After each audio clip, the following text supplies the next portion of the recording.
Some women don't chase. They disappear quietly, not in anger, not in games, but in understanding. And when they do, something inside a man begins to tremble. He doesn't know it yet, but he's not mourning her absence. He's meeting his own shadow. She was never the loud kind of woman. Her power was not in the noise she made, but in the silence she carried. When she loved, she didn't demand, she reflected. And through her eyes, a man would see both his glory and his wounds. Carl Jung once wrote that the things we dislike or fear in others are fragments of ourselves that we've refused to meet. So when she finally stepped back, he wasn't just losing her. He was losing the mirror that showed him who he truly was. At first, he blamed her detachment. He said she became cold, distant, untouchable.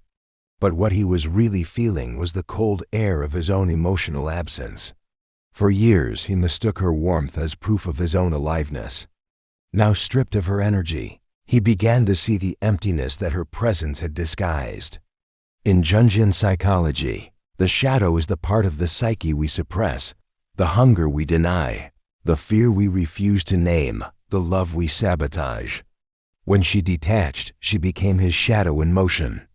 Every unanswered text, every quiet look, every unspoken word, it was not rejection. It was reflection. He began to notice her absence like a haunting. Her silence echoed louder than her words ever did. He'd reach for his phone, not to message her, but to fill the void she left behind. He couldn't name the emotion.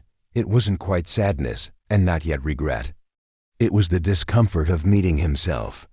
Because when a woman who once saw your soul walks away, she doesn't just leave, she takes your illusion with her. The masculine ego was never built to surrender easily. It thrives on pursuit, on control, on the idea that love can be won, conquered, or claimed. But the feminine does not surrender to force. She responds to presence. And when she no longer feels seen, she doesn't fight harder, she dissolves. Her withdrawal is not punishment. It is preservation. He tries to regain her attention through anger, indifference, charm, silence of his own. But nothing works, because she no longer plays the emotional game his ego understands. What he feels now isn't rejection. It's disorientation, the loss of the energetic mirror that kept him feeling powerful. And so, in her detachment, she becomes something he can't dominate, can't predict, can't control. She becomes an archetype, the untamed anima, the woman who belongs only to her own inner world. Jung taught that what we project onto others is what we fail to claim within ourselves. He had projected his worth onto her admiration, his safety onto her softness, his value onto her attention. Now stripped of it all, he begins to unravel. This is the quiet cruelty of loss. It's not just the person you miss. It's the version of yourself you could only feel through them. And yet, this is where something powerful begins to shift, not just for him, but for her. For the first time, she no longer feels responsible for his emotions. She realizes that her tenderness was never meant to heal a man's unexamined wounds. Her love was meant to be a bridge, not a burden.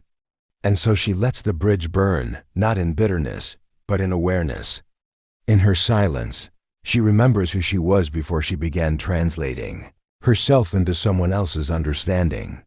She stops trying to prove her worth through reaction, through softness, through staying. And the moment she does, something ancient within her stirs, the calm power of the woman who sees clearly.